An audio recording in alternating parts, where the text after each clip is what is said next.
خير المرسلين وبعد. So my dear brothers, inshallah ta'ala we continue with the Seerah of the Prophet sallallahu alayhi wa sallam. Last time we were talking about that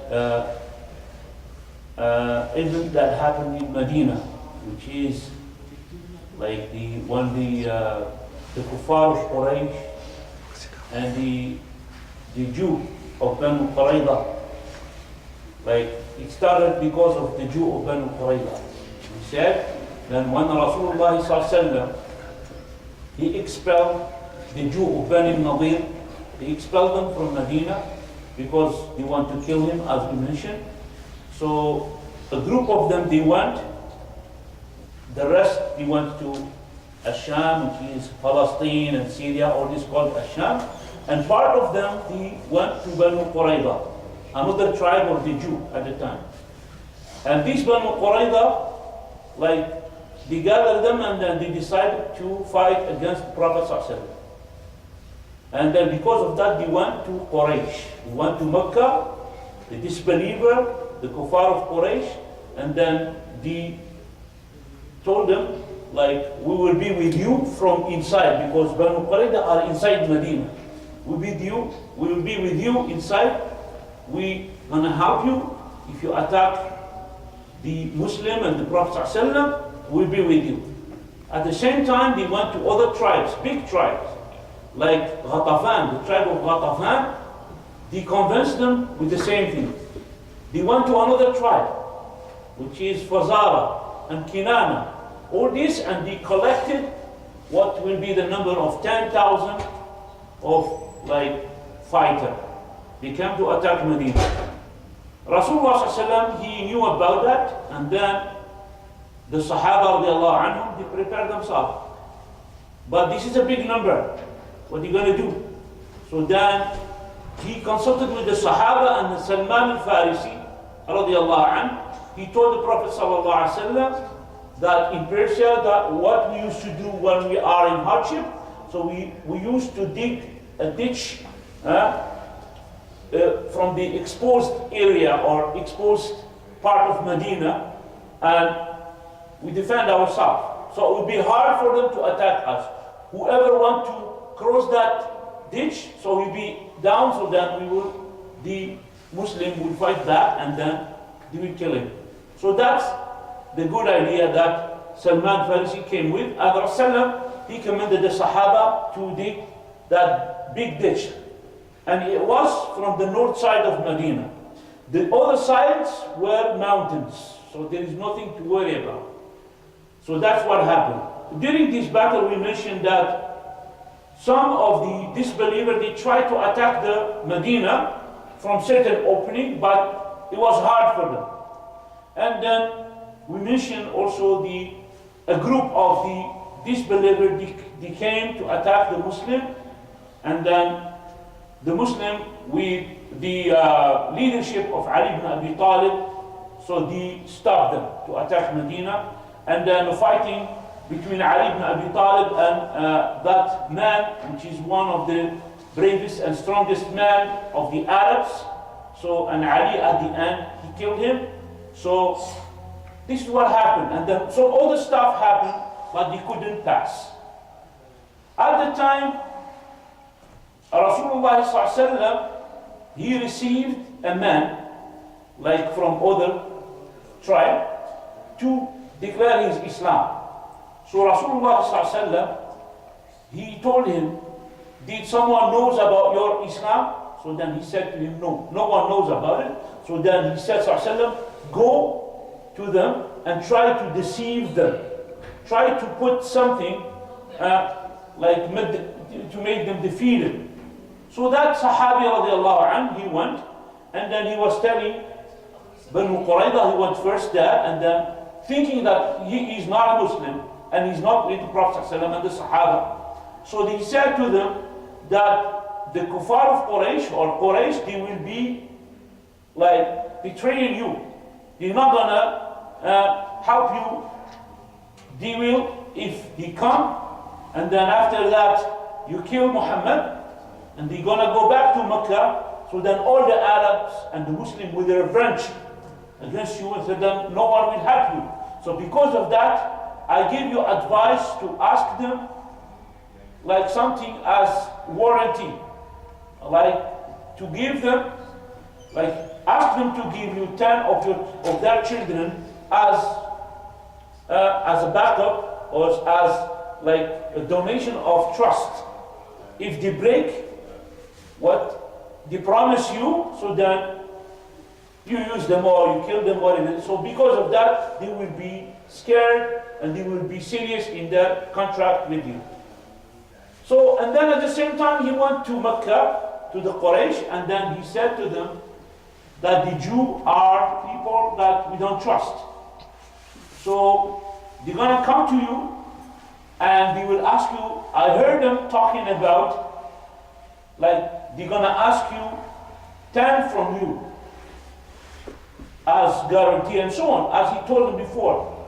But he told Quraysh that they're going to ask you 10 of you, like to give them to Muhammed, to give them to the Muhammad sallallahu alaihi wasallam as proof of trust, as proof of their alliance or their like respect to him. So because of that, so then he's not gonna like he's gonna keep with them. So if they come and ask you, don't give them. So then the Jew, they came to Quraysh and then they asked them the 10. So now the people of Quraysh, they realize that, oh, he's right what he said to us, so they are not, we're not going to give them the 10. And the Jew at the same time, they said, oh, they refused to give us the 10 from them just because they have the intention to betray us later on. So this is what happened. So then there is doubt and not trust between them. So because of that, the army of the 10,000 is become very weak. So this is one point. Rasulullah ﷺ, when he was digging the ditch with the Sahaba and with them, we said there is many miracles happen and there is a lot of glad tidings Rasulullah give to the Sahaba at the time of hardship. But at the end, Rasulullah, he made dua to Allah subhanahu wa ta'ala, and at that night it was so cold night. It was so cold night, and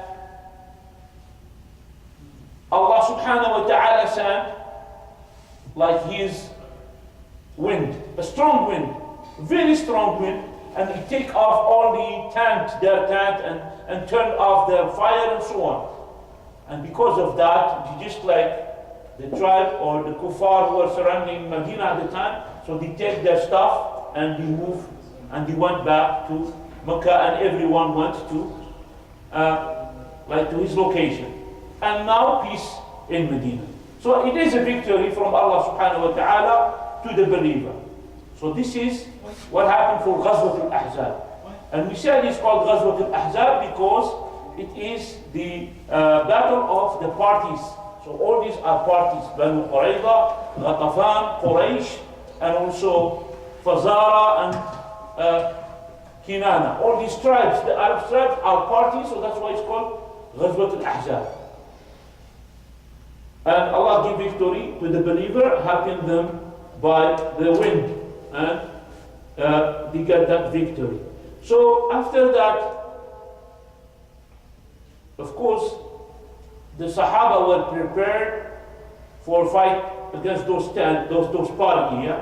And then now they went away. So Jibreel alayhi salam, he came to the Prophet sallallahu alaihi wasallam, and then he said, did you put down your weapons? Like the war is not over yet. He said, did you put down your weapons? So the Rasulullah, he said, yes, there is no fight now. So Jibreel, he said to Rasulullah sallallahu alaihi wasallam, but us, the group of Malaika, we didn't put down our weapon. And stand up now and go to Banu Qurayza. Allah is commanding you to do that. Why especially Banu Qurayza? The rest are disbelievers. They went back to the country. But Banu Qurayza, they are inside Medina, and what they did? They betrayed Prophet ﷺ. They did not respect the contract between them and the Muslim. So they want to kill the Muslim and kill the Rasulullah sallallahu alayhi wasallam. And because of that, Allah commanded Rasulullah sallallahu alayhi wasallam, as we mentioned, to go to Banu Qurayza. So Rasulullah sallallahu alayhi wasallam, he came out and then he commanded people, the Sahaba, and then he told them, لا يصلين أحد العصر إلا في بني قريظة. Means that command was before Asr Salah. Before Asr Salah, it was after Dhuhr. So Rasulullah sallallahu alayhi wasallam said to them, none of you will pray Asr, of course at Asr time, except when we arrive to Banu Qurayza. Means he want to rush them to arrive there and pray Asr there. So the Muslim and the companion, they went with the Prophet sallallahu alaihi wasallam to Banu Qurayza, and then Rasul gave the flag, the army, the group, they have a flag. He gave it to Ali ibn Abi Talib radiallahu anhu, and then he put Ibn Maktoum al Medina, on Medina. Ibn Maktoum, it's the second mu'adhin of the Prophet sallallahu alaihi wasallam. Bilal, and we have Ibn Maktoum, and Ibn Maktoum is blind person. So he put him in Medina, and Banu Qurayza is not far away. And then Rasulullah he surrounded the castles of Banu Qurayza. Their houses are strong and built up from rocks and stones. So Rasulullah he surrounded their city, and he surrounded them and he put siege for 25 nights. So he was surrounding them for 25 nights. He cannot come out, he cannot go in, of course, except if they submit and surround. So Rasulullah, their leader now, Ka'b ibn Asad. It's the leader we mentioned at the beginning.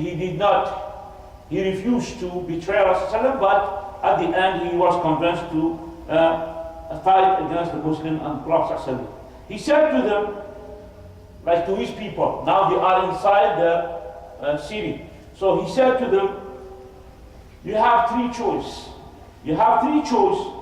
Even first choice, you became a Muslim and you follow Muhammed and you become a Muslim and you follow him in his religion, or you kill your children and family and you go out to him and you're gonna fight with the Muslim, with him, till you be killed, because he were few number comparing to the Muslim. Or you attack the Muslim and the Prophet ﷺ and his companion at the day of Saturday, when they will be sure that they're not gonna be attacked, because Saturday is a day off, it's a sacred day for the Jew. So it's just like a trick they want to use. He said, even you attack them on Saturday, so that's the third choice. So then, when the Muslims are safe from your side, and then what they did, they refused it all. So they refused all these propositions from their leader. So then he insulted them. He said, you are so like people who doesn't think at all. And then he said,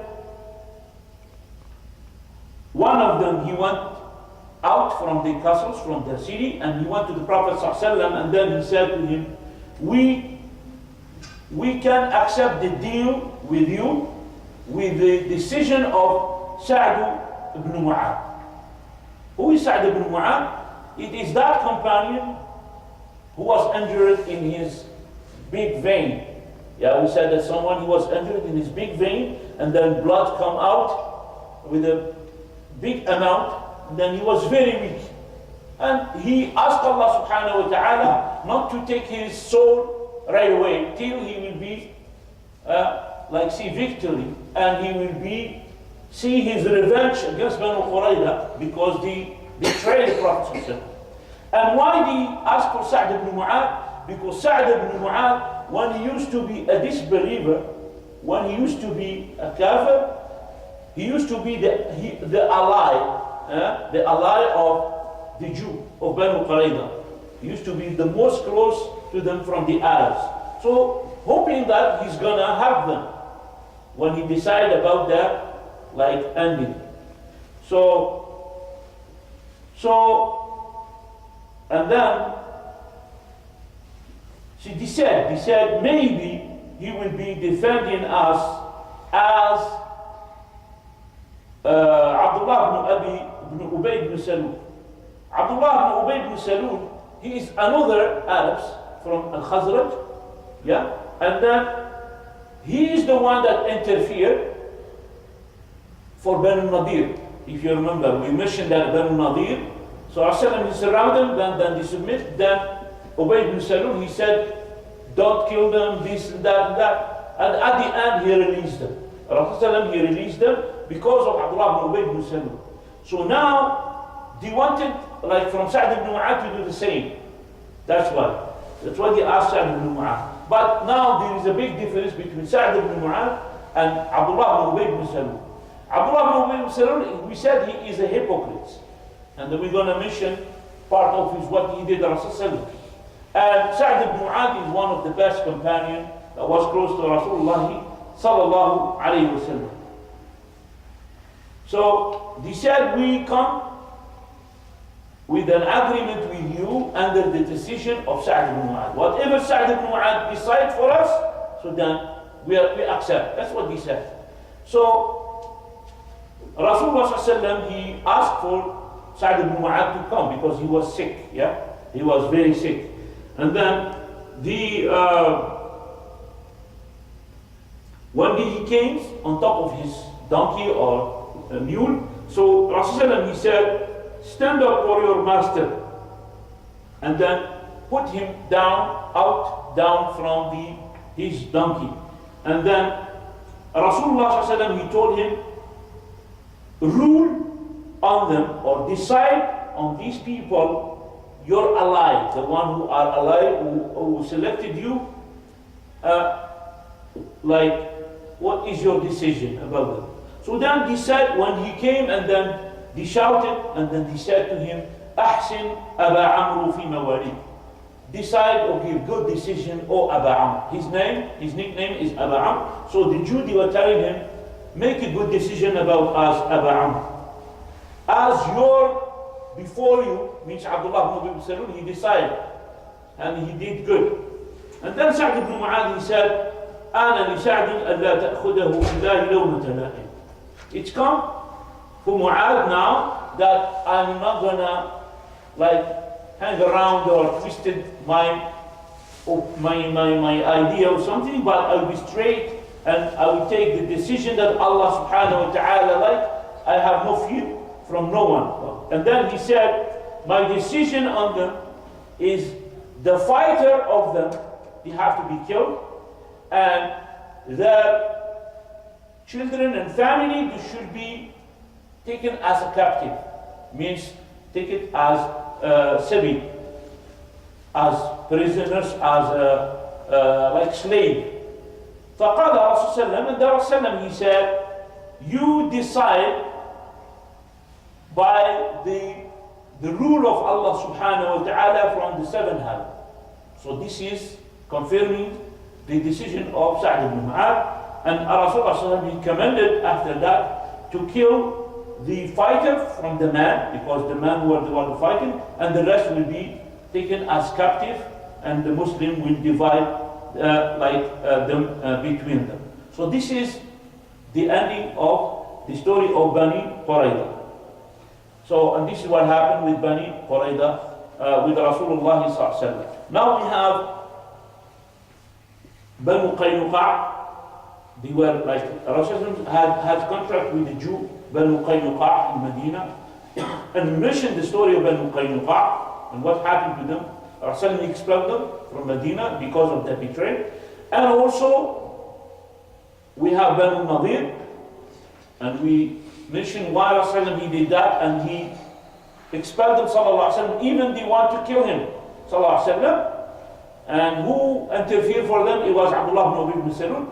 But now Banu Qurayza, it is different. So they wanted Sa'd ibn Mu'adh to decide about their ending, and then that's what was his decision. And the decision was like for the fighter, the man fighter from them should be killed, and the rest, their children and their wife and their women will be taken as slaves. So this is for Bani al-Nadir. Now there is other tribe that were in Medina also, or surround Medina, and they are from the Jew, and all of them, as you see, they betray Rasulullah. So the starting wasn't from the Prophet ﷺ. He wasn't from like Rasulullah he want to, or he hate out of hatred. No. He had a contract, and they are free in their religion, and they are free in their houses, and their wealth, and so on, so on, so.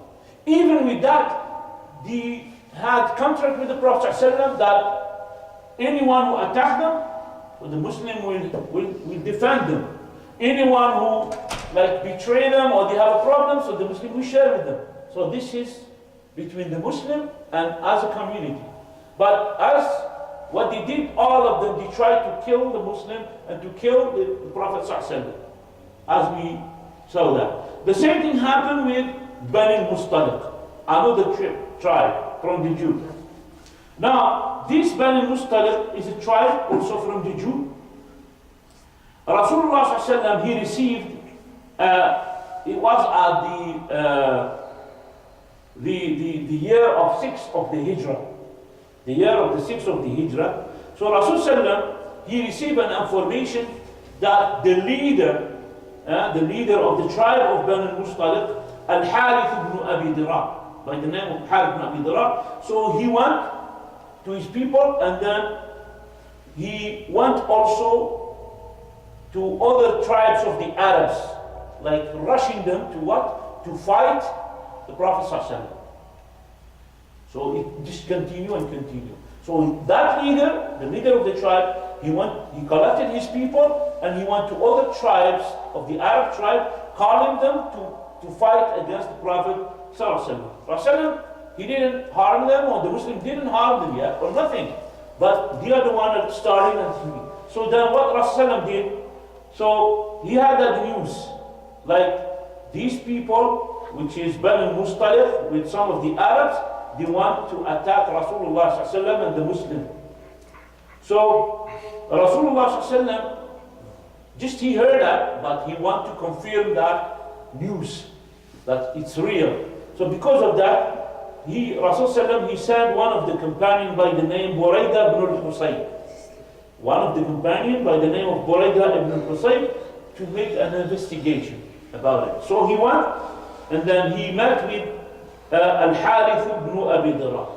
So that companion, he went to the leader of this tribe, and then he talked to him, and then he found out, yes, they are preparing themselves to attack. It was confirmed to attack the Muslim and to attack Medina and to kill the Prophet ﷺ. So Rasulullah, when he found out that the news is real, so he collected and he commanded the Sahaba radiallahu anhum, all of them, to come out and to go to them, not for them to come back, to come to them. So he went, Rasulullah, with the Sahaba, but with him, it was group of the hypocrites. Group of the hypocrites. Hypocrites are people, especially now you see, like there is a lot of things happening that always the Muslims are getting victory.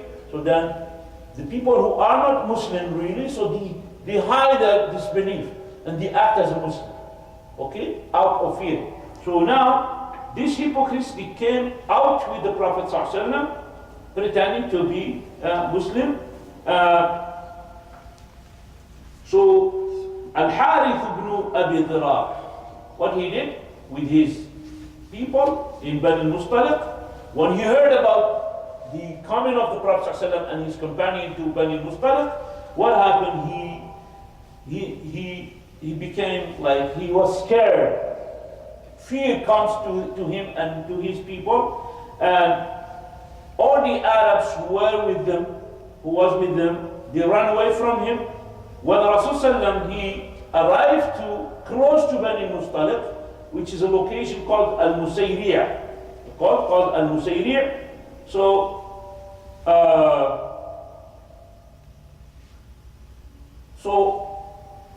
all the city or the people with the fighter, all of them, they ran away. Most of them, they ran away. So the city was easy to be taken by Rasulullah without any fighting. Qayyim radiallahu anhu, or rahimahullah, he said, when Rasulullah sallallahu alaihi wasallam, he arrived to that water, which is the water of Busayriyah, that location, so most of the people of Bani Mustaliq, the men, the fighters, they ran away. They left their children and their family. They were preparing themselves to fight against the Muslim, but when Rasulullah was close, so the city was empty, except from children and their family.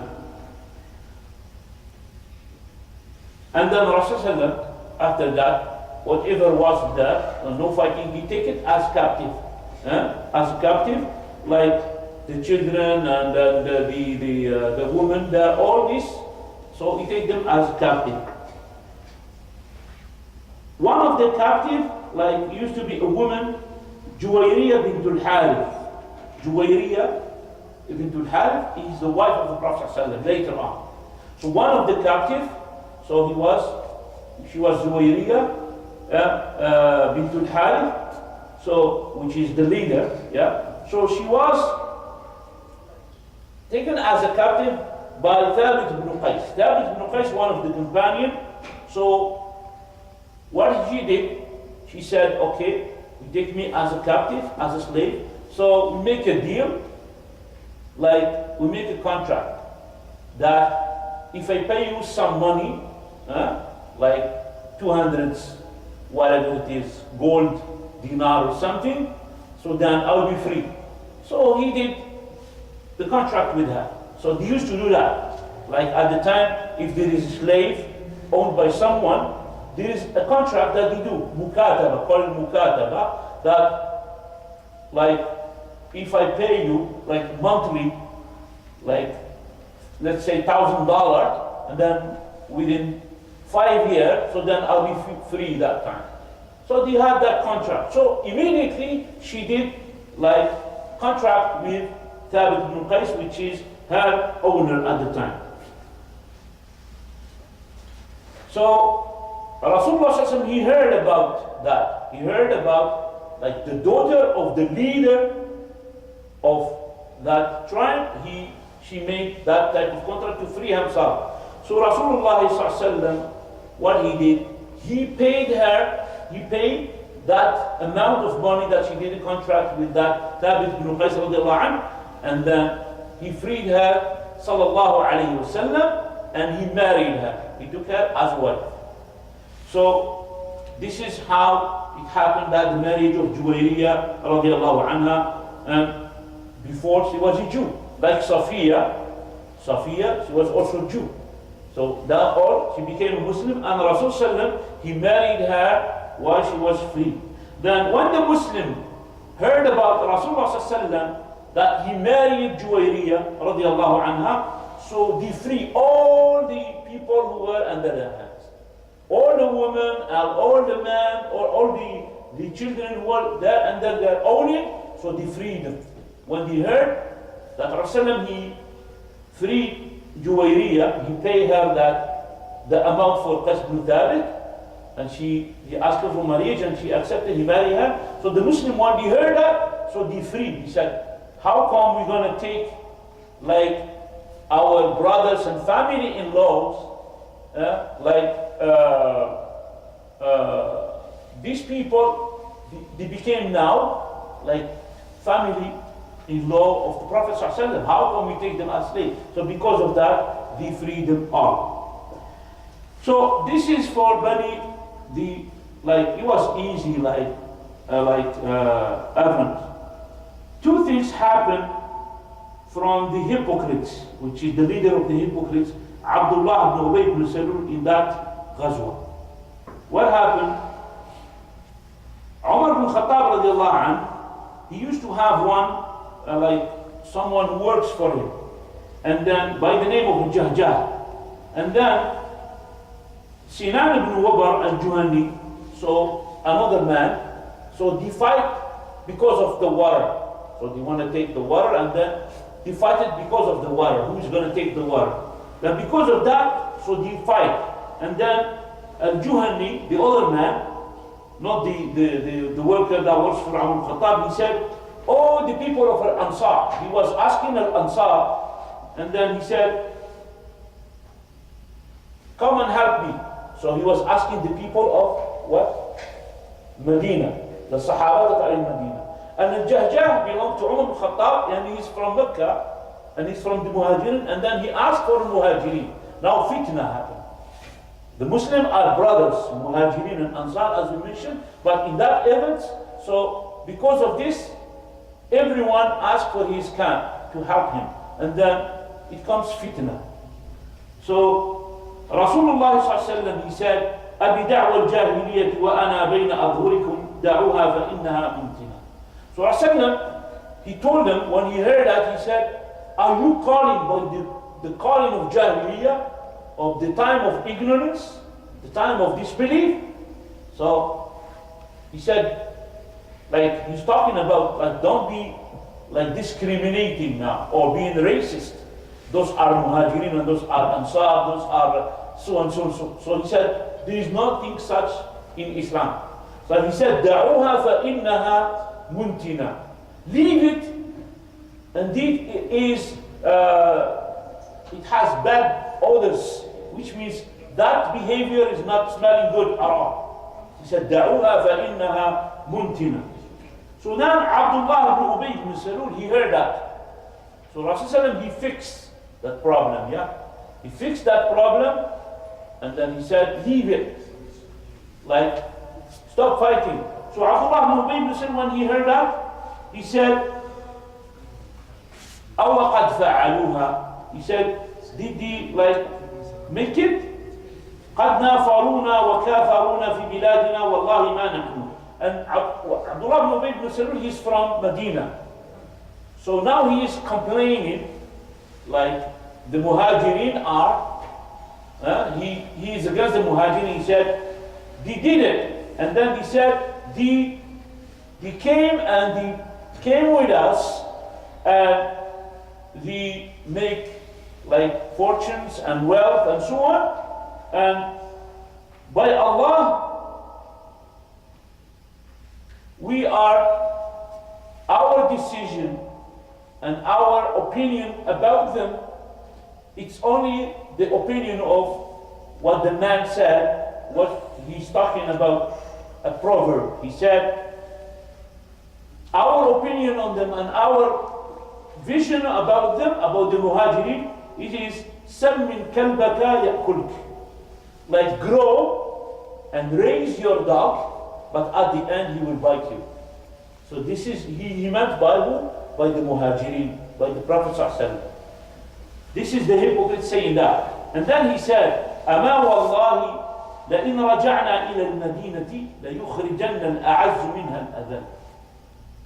He said, by Allah, if we go back to Medina, now they are in Ghazwat bin Mustalik. He said, by Allah, when we go back to Medina, we will, like the one who is most honorable, he will kick out the one who is like humiliated, the one who is down from us.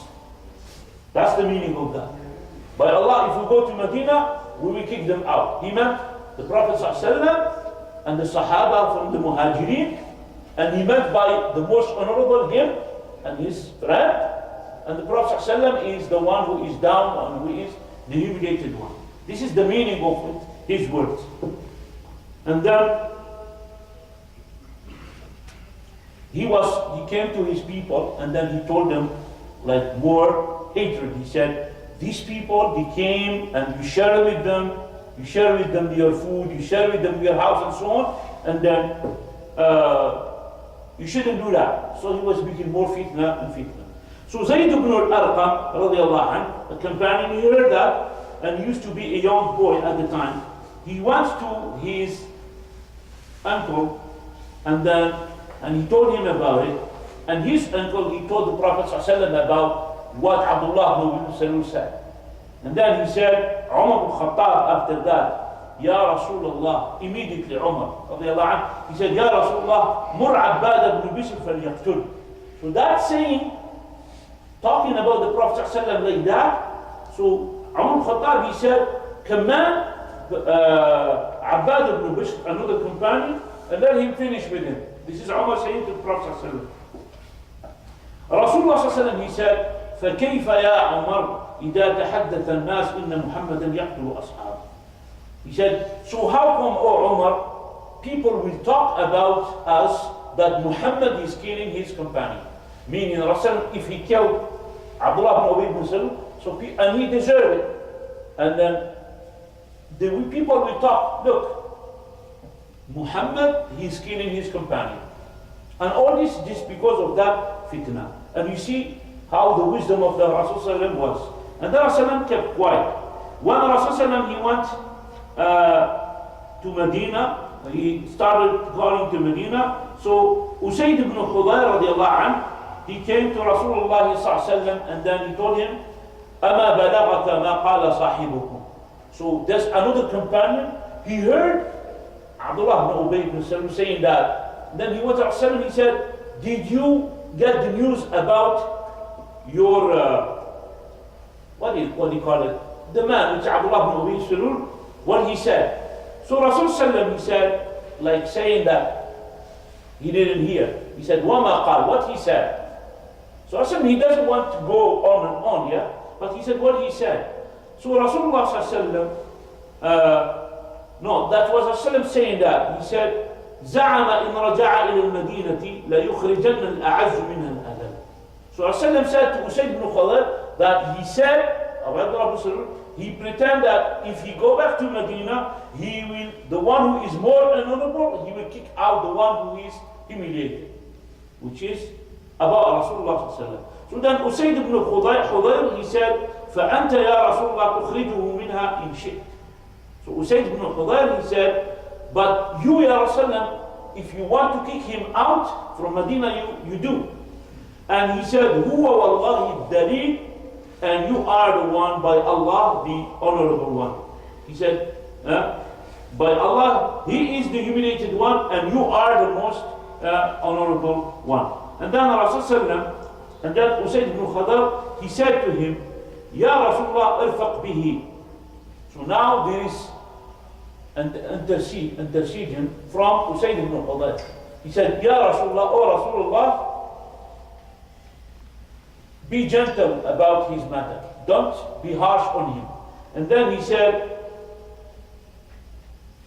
by Allah, Allah subhanahu wa ta'ala bring you to us, and his people, which is al-Aws wal-Khazraj, they are preparing the crown for him, to make him as a leader. So this is what happened. And this is one of the reasons he was so jealous, and how he shows that envy to Rasulullah sallallahu alaihi wasallam. And then he said, فَإِنَّهُ يَرَى أَنَّكَ اسْتَلَبْتَهُ مُلْكًا. And this he sees that you are the one that you take his kingdom. Like he didn't become the king because of you. Because when you came to Medina, you are the leader and he is not. So that's why try to be like, that's why he's acting like that. So this is Usayd ibn Hudayr, he interfered for him. So Rasulullah sallallahu alaihi wasallam, he went to, he was going back to Medina, so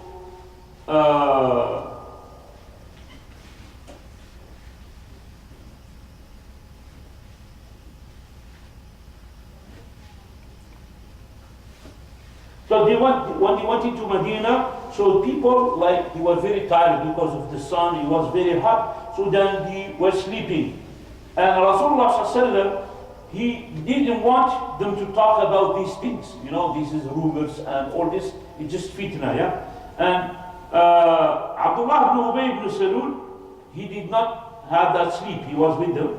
And then he knew that Zayd, he told about Rasulullah sallallahu alaihi wasallam.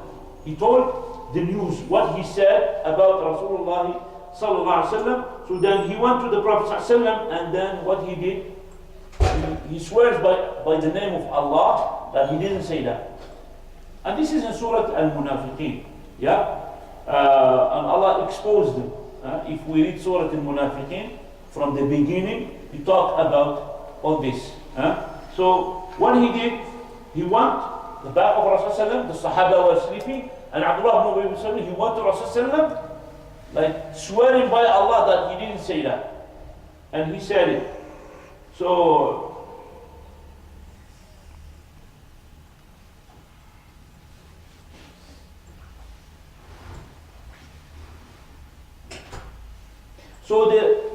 the Ansar, he came to Rasulullah sallallahu alaihi wasallam when he knew that Abdullah ibn Ubay ibn Salul, he swears by the name of Allah. So now he said, the Ansar, he said to the Prophet sallallahu alaihi wasallam, maybe that boy, he did not, kill children, yeah? Maybe he says anything, yeah? So we shouldn't believe him. So he said, maybe he did not understand what the other man said, and then he transferred the saying, or he said the saying of Abdullah other ways, in other way, so maybe he made a mistake. So Zayd ibn Arqam, which is that boy who brought the news, he said, فَأَصَابَنِي هَبٌ لَمْ يُصِبْنِ مِثْلُهُ قَطْ. He said, so sadness came to me, and how come this is like I am the liar then? So even he's a boy. And then because he will be accused to be a liar or to be not a man or a boy that he doesn't understand. So that's why he was very sad. So then he said, I stayed in my house till Allah revealed, إِذَا جَاءَكَ الْمُنَافِقُونَ قَالُوا نَشْهَدُ إِنَّكَ لَرَسُولُ اللَّهِ وَاللَّهُ يَعْلَمُ إِنَّكَ لَرَسُولُهُ وَاللَّهُ يَشْهَدُ إِنَّ الْمُنَافِقِينَ لَكَاذِبُونَ, till the saying of Allah, هُمُ الَّذِينَ يَقُولُونَ لَا تُنْفِقُوا عَلَى مَنْ عِنْدَ رَسُولِ اللَّهِ حَتَّى يَنْفَضُّوا وَلِلَّهِ خَزَائِنُ السَّمَاوَاتِ وَالْأَرْضِ وَلَكِنَّ الْمُنَافِقِينَ لَا يَفْقَهُونَ يقولون لئن رجعنا إلى المدينة ليخرجن الأعز منها الأذل ولله العزة ولرسوله وللمؤمنين ولكن المنافقين لا يعلمون. Now this boy Zayd ibn Arqam, so they didn't believe him now, because that Abdullah ibn Ubay ibn Salul, he swears by the name of Allah, now he become like a liar, yeah? And then Allah, he revealed the ayah saying that this saying is true, and he repeat the same things that Abdullah ibn Ubay Salul said. لئن رجعنا إلى المدينة ليخرجن الأعز منها الأذل. So then the boy, he was truthful now. He was right. And then Allah subhanahu wa ta'ala described that Zayd ibn Arqam, he is not a liar, radiallahu anhu. And who is the liar is, which is Abdullah ibn Ubay ibn Salul. And then Rasul invited Zayd, and then he is the one reciting Surah Al-Munafiqun on Zayd, and then he said, Inna Allah qad saddaqak. And this surely Allah, he confirmed that you said the truth. Abdullah ibn Ubay ibn Salul, that hypocrite, who said that, he has a son by the name of Abdullah also. But his son, he was so pious, one of the Sahaba, but his dad is a hypocrite. So he used to be one of the righteous Sahaba of the Prophet ﷺ, and then he heard about his father saying that. And then he stood up in front of the door of the gate of Medina, waiting for his father to come, to enter Medina. And then he said, are you the one who said, لئن رجعنا إلى المدينة ليخرجن الأعز منها الأذل? Are you the one who said, if we go back to Medina, the one who is more honorable, he will kick out the one who is humiliated? تريد رسول الله صلى الله عليه وسلم, you meant that the Prophet صلى الله عليه وسلم, فوالله لا رسول الله هو الأعز وأنت الأذل. This is his son saying, by Allah, the Prophet صلى الله عليه وسلم is the most honorable and you are the most humiliated one. So this, you see that Iman, when it comes, there is no such difference between father or children. Allah and His Messenger are most beloved than anything else. So he said to him, by Allah, you will not enter Medina till I will fight with you if you resist, or Rasulullah, he gave permission for you to enter. So then Rasulullah, he said, and he commanded Abdullah, the son of Abdullah ibn Salul, to leave him. He said, leave him and let him enter. And then he entered the Medina. This is about that event. The second event happened is, it's a big story, which is a very, very, very sad story, which is the accuse and the put an accusation in that Ghazwa, when you were returning, they put an accusation against Aisha radiallahu anha. And the story of that, Allah mentioned that in the Quran, and He mentioned that as to be the big lie. The big lie is called an ifk. Like someone comes and he accuses you by something that you didn't do. This is called in Arabic like al-buhtan or al-ifk. It's a big, big lie. What is that lie that he went to Rasulullah sallallahu alaihi wasallam? Al-Imam al-Zuhri rahimahullah, one of the great scholars of hadith, he said, حدثني عروة. He said that Urwa radiallahu anhu, he said that Aisha radiallahu anhu, the wife of the Prophet sallallahu alaihi wasallam, she said, now she's Aisha telling about what happened. It was at that when we were coming to Medina. She said, كان رسول الله إذا أراد أن يخرج أقرع بين أزواجه. She said, when Rasulullah sallallahu he want to go out for travel, so he make a draw. You know, draw, which is lottery, right? Between his wife, which one is gonna take him company with him. So he goes to Hajj, he goes to this, so he's not going to take them all nine, but he make a draw. Which one will be? This is permissible, a draw. It's not lottery, which is the, you're not gambling. No, that's a draw. Like let's say I have a book, and then we want to decide who's going to take it. So let's make a draw, yeah, and then we just make a draw, and then we collect, and then we in your side, and then I give it to you. That's called a draw. That's permissible. Yeah. So Rasulullah, he did the same thing with his wife, and then she said, فَأَيَّتُهُنَّ خَرَجَ سَهْمُهَا خَرَجَ بِهَا رَسُولُ اللَّهِ. So she said that in that, which is traveling to Bani Mustaliq, so he did a job. He's going to take, and then I was one. His wife, I was the one who got like the chance to go with him, Rasulullah sallallahu alaihi wasallam. And this is, she said, after the ayah of hijab came out. After the ayah of hijab. يا أيها النبي قل لأزواجك وبناتك ونساء المؤمنين يدنين عليهن من جلابيبهن. So the ayah about the hijab. Okay?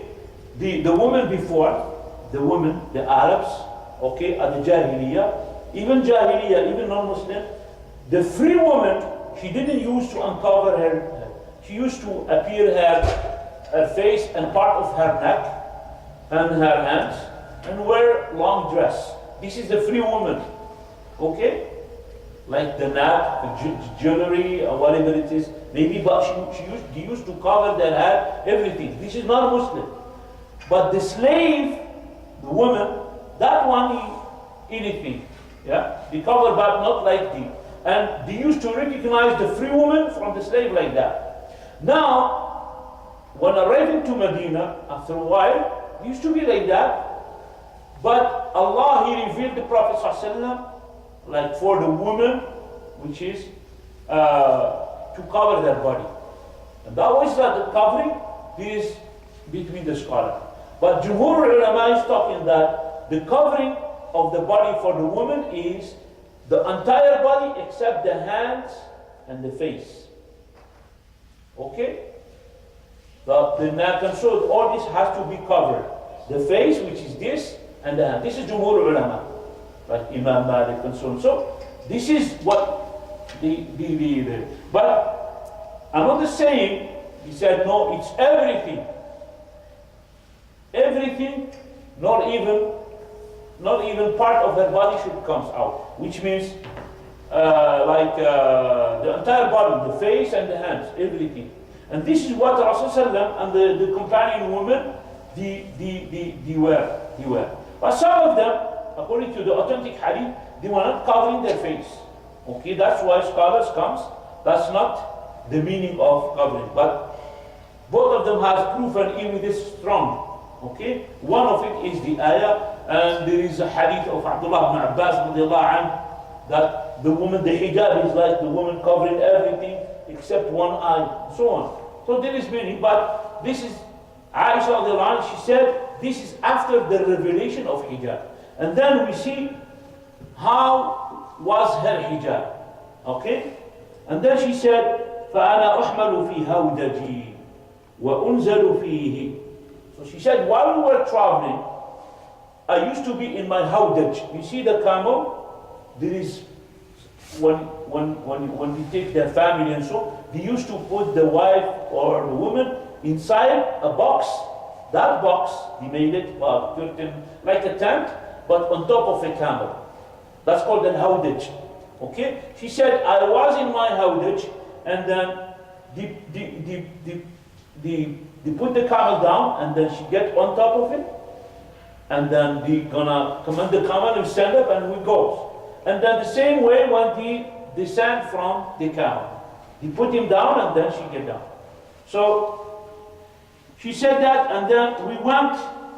When Rasulullah ﷺ, he finished from his ghazwa, which is ghazwa Bani Mustaliq, which is that event, and we were close to Medina. We were very close to Medina. So the one, like there is a caravan and a group of people, someone called, let's go. Now it's time to go. So everybody has to prepare and go.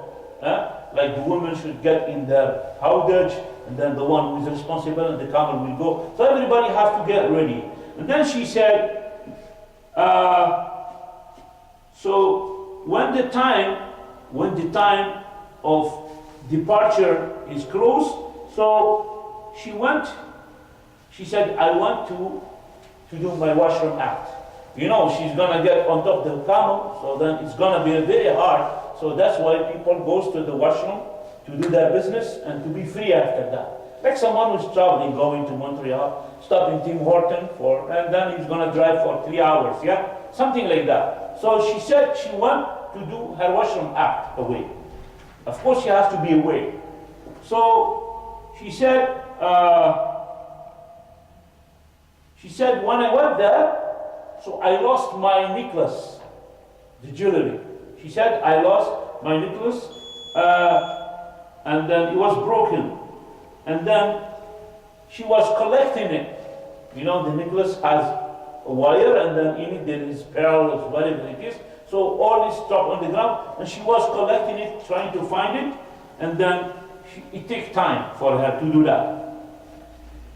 And the people who are responsible for her camel, so they thought that she is inside. Because it's all covered, you know, it's like a tent. They thought that she is inside, and then they make the camel standing up and they left. Then she said, radiallahu anha,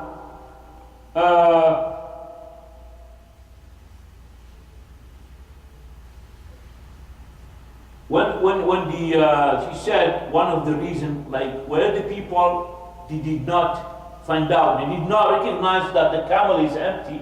Yeah, the house is empty. She said, like the woman at the time used to be very skinny, right? And she used to be very skinny. She was young, radiallahu anha. And then because of that, they didn't make difference, yeah, about Aisha, radiallahu anha. She said the food used to be just pieces of food. That's it, and they didn't have to be very fat because of that. And then because of that, they didn't know that there is no one on top of the hawdaj. And she has, at the age 13 years old at the time, radiallahu anha. So when she found out her necklace or the jewelry, so the caravan, the army of the Prophet ﷺ, they proceeded. So she said, radiallahu anha, and then when I arrived to the location, I found them that they left. And there is no one there. Okay? So then, Aisha radiallahu anha, what happened here is like, it is, now it's almost night. What she has to do? What she has to do? Is she gonna proceed with it? What is the decision? So Aisha radiallahu anha, she said, فأممت منزلي الذي كنت به وظننت أنهم سيفقدونني ويرجعون إليه. And then she said, I stayed in my location that I used to be, and I thought that when they find out, they're going to find out about me, they're going to return and look for me. That's what she did. She didn't move, okay? She made the right decision. And then she said, while I was sitting, I had a nap. So I was falling to sleep. And even she's in the desert, subhanAllah. So, and Rasulullah, Allah subhanahu wa ta'ala is protecting her. And then she said, Safwan ibn al-Mu'attil as-Sulami, another companion, she said, he was behind the caravan. Yes, he was behind the caravan, and then he reached the morning. He reached the morning like Fajr time, and it was kind of light, and he was behind. And then he was at the end, and he found Aisha radiallahu anha sleeping in her location. So when she was sleeping, she was uncovering her face. And then she said, radiallahu anha, فَرَأَى سَوَادَ إِنسان. So he found like there is something black that is on the ground. That's proof evidence that her jilbab was black, okay? It was black.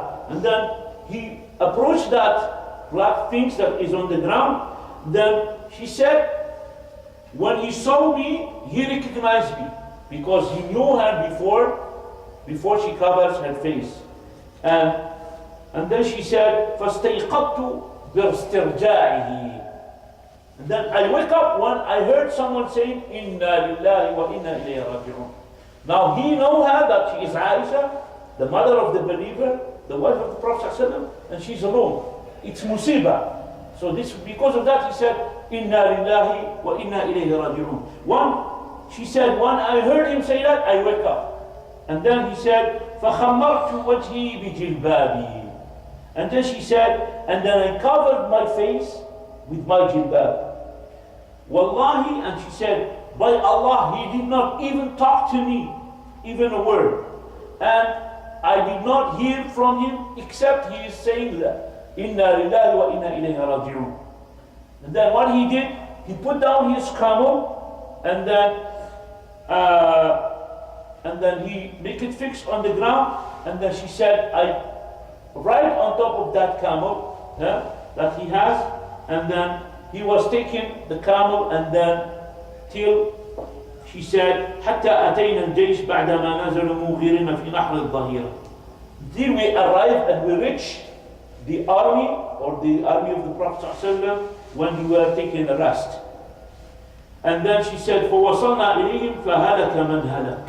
She said, and we arrived to them, and then like he was corrupted. Who was corrupted means by their saying. When they saw that, they were saying bad things. Okay, which is who does this? Are the hypocrites. And Abdullah, which is Ibn Ubay ibn Salul. So,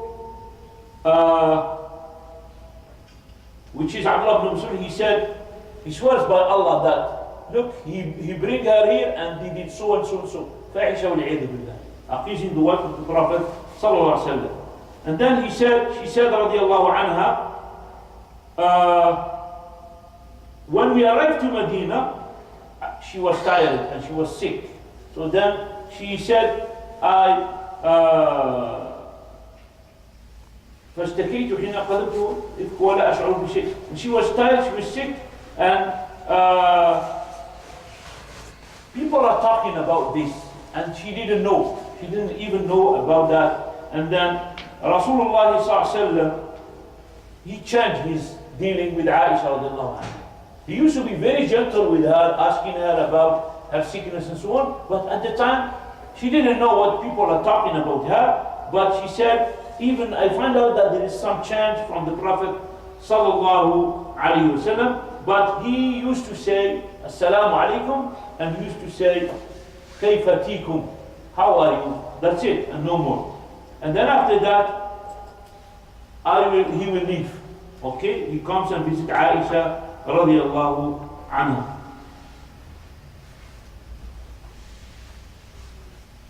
And Rasulullah used to love Aisha radiallahu anha more than any other else. As Amr ibn al-As, he asked him, Amr ibn al-As, one of the great companions, you know that companion who went, like the kuffar of Quraysh, he went to Abyssinia, to Najashi. So that one became a Muslim. That's Amr ibn al-As. He asked one day Rasulullah, hoping that he want to be the most beloved to Rasulullah. He said, who is the most beloved to you, Ya Rasulullah, from human being now, alive? So Rasulullah, he said, Aisha. So he used to love Aisha more than anybody else alive on his time. Of course, the one who passed away, Khadija, and so, but the one who was alive, so Amr ibn As, he said, ask Rasulullah, who is the most beloved to you? He said, Aisha. And then he said, and from the man, he said, Abuha, her father, and so on. So this is talking about the position of Aisha radiallahu anha. We will continue, inshallah ta'ala, this, inshallah ta'ala, like it's a long one, so we will do it, inshallah ta'ala, next week, about what happened to, in this story, which is Hadithatul Ifk, and how Allah subhanahu wa ta'ala revealed Quran because of that. And Aisha radiallahu anha, she was crying when she found out about it, like people are talking about her. And we see, inshallah ta'ala, how Allah subhanahu wa ta'ala revealed the Quran, and He made Aisha radiallahu anha innocent. And then He was talking about the hypocrites who spread these rumors. All this, inshallah ta'ala. أقول قولي هذا واستغفر الله لي ولكم فاستغفروه إنه هو الغفور الرحيم وبارك الله فيكم.